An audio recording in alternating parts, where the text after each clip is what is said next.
Hello, it's Tracy and Tamish here with Undead Walking, and we have the pleasure of speaking with Sam Underwood, who played Jake Otto on Fear the Walking Dead. So we're going to get started with a few questions.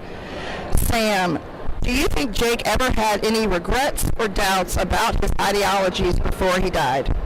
Not at all. No, not at all. He's a man of conviction, and he firmly believed in what his moral compass was, what his ethical compass was, and he never doubted that for a second. I think it was really hard to live in an environment where everyone else was struggling up so much against that. There was probably times where he could have, lost hope. I mean, he seemed to do that a little bit towards, in the last episode. He seems to be heading towards that end, but ultimately, no, I don't think so in the slightest. Okay. I like that. All right, Tamish, what do you have? Okay, from Sam's perspective, what advice would you give Jake Otto on dealing with the antics of Troy? Just pull the trigger. Like, what are you doing? Like, stop with the dramatic pauses and just pull the trigger. Like, every time. It's like he always is, fool me once, shame on me. Okay. Right? You know what I mean? Yes, kind of like, yes. And, no, I just think that Jake isn't a killer inherently, and he's one of the few people that hasn't got that in his system, and I can't imagine ever taking a sibling's life, even if it's for the greater good. But yeah, just pull that gosh darn trigger, man. Like, come on. And just take care of it, right? Yeah, just take it. Just get it done with. Okay. You'll get another season out of it. Come on. God. Oh, wow. Okay, do you think the ranch would have survived longer or shorter if the Clarks had never arrived, and why? That's a really hard question. I think they probably would have lasted longer. I think they were the catalyst for Troy, particularly, like, really going off the edge. Him and Nick, Nick and him kind of like sparked this like weird, energy and stuff started going downhill when they turned up. I don't think it would have been any less of a mess, but I think we would have lasted a little bit longer for sure. Yeah. Okay, Sam, this is a very important question. Okay. Absolutely. I need to know, what are your 3 weapons of choice for the zombie apocalypse? Definitely like a handgun, 100%. Okay. I would love an axe. I would love an axe like Rick has in Walking Dead. I do. I just think it's awesome. It's so handy. It comes in useful for everything. And a bow and arrow. Really? I love a bow and arrow. Do you know how to shoot one, really? I can shoot a bow and arrow, but I would love to, if I was in top, like, that'd be amazing. Oh! Also, you just look badass when you have a bow and arrow. Like, just to like wear it and be like, don't mess with me, don't take my axe, otherwise I'll pull my bow and arrow out. I love it. Yeah. Okay. Very good. I was wondering, what could you tell us from a behind-the-scenes perspective about the scene where Taka threatens to scalp Jake? Like, anything about the makeup or the mood on set? Anything? Stuff from behind the scenes. I mean, it was a very traumatic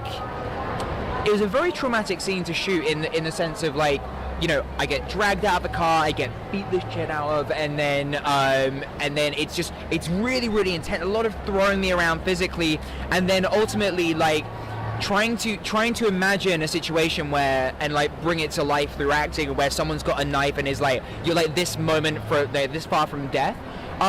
It was pretty taxing, from an emotional and from an acting standpoint.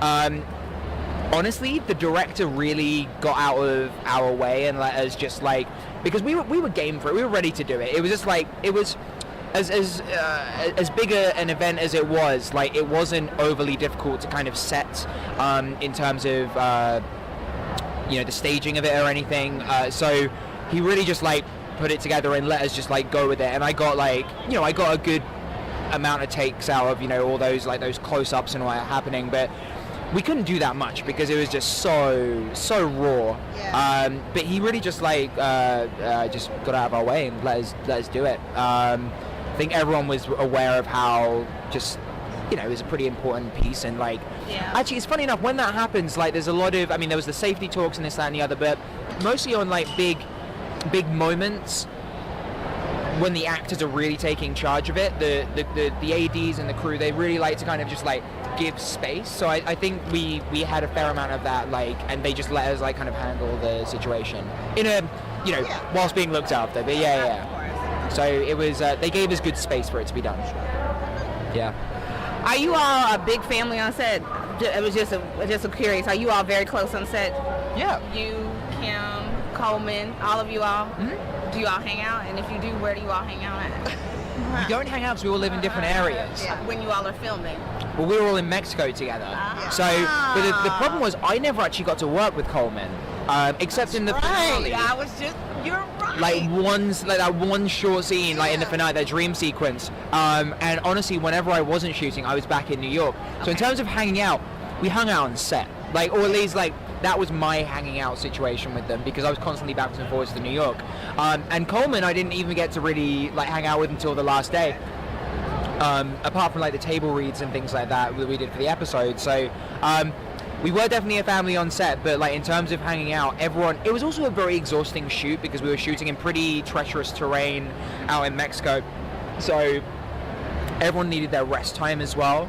But we hung out, there was a lot of time for hanging out on set together. Yeah. So have you been on the convention scene for any of your other series, or is this first one? It's my first one. Okay. I mean, I've been to Comic-Con.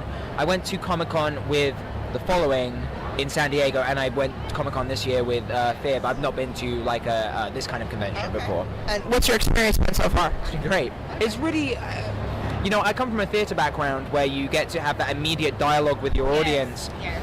And TV and film is like, it's such a beautiful, you know, art form, but that you don't get to connect with the audience in the same way. It's much more kind of an isolated event.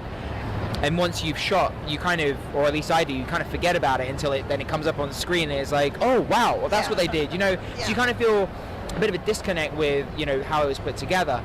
So when you get to meet fans that enjoy the work, it's this really like gratifying thing. So That's great. It's really nice to have the moment to like chat to people and all that. Yeah. Well, I know they're loving it. We're having a great time. I know I'm loving it. So. Well, we just want to thank Sam for generously taking the time to talk with us at Undead Walking, and you gave us some great input and some great scoops, so thank you so much. Very well. Thank you.